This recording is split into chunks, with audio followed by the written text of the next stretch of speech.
माझे नाव शौर्यराव लोंढे आहे. माझ्या शाळेचे नाव जिल्हा परिषद प्राथमिक शाळा वामूळ स्टेशन आहे.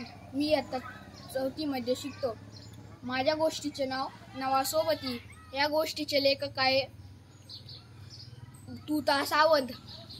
एकदा काय झालं, टिपू नावाचा एक कुत्रा होता. ऊन पडलं होतं, सकाळ झाली होती. टिपू नावाचा कुत्रा अंगणात बसला होता. टिपू नावाचा कुत्रा एकदम उठला. तो टिपू नावाचा कुत्रा भुंकला.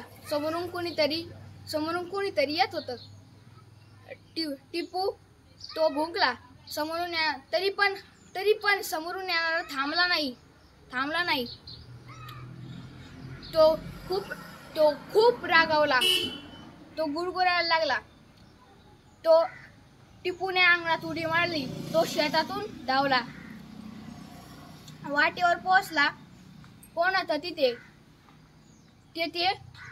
एक काळू नावाचा कुत्रा होता. टिपू म्हणाला, तुझे नाव काय आहे? काळू म्हणाला, माझे नाव काळू.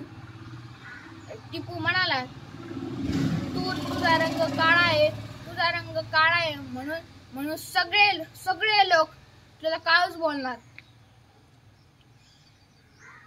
बोलणार. टिपू म्हणाला, तू कुठून आलास? काळू म्हणाला, मी नदीपलीकडच्या एका गावाहून आलोय. टिपू म्हणाला, का बरं? काळू म्हणाला, मला आई नाही, वडील नाही, भाऊ नाही, बहीण नाही, म्हणून पळून आलोय इथे. टिपू म्हणाला, अरे गरीब दिसतोस. काळू म्हणाला, आहे मी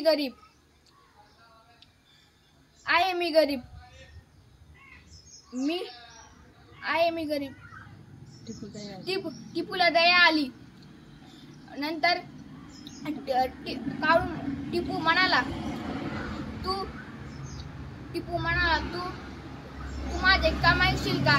काळू म्हणाला, हा. टिपू म्हणाला, लगेच टिपू म्हणाला, मी तुला खायला देईन.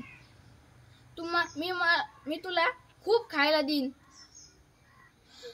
काळूला खूप आनंद झाला. टिपू म्हणाला, चल मी तुला गाव दाखवतो. काळू गाव बघायला निघाला. अशा प्रकारे या गोष्टीचा बोध होतो. एकमेकांना मदत करावी. धन्यवाद.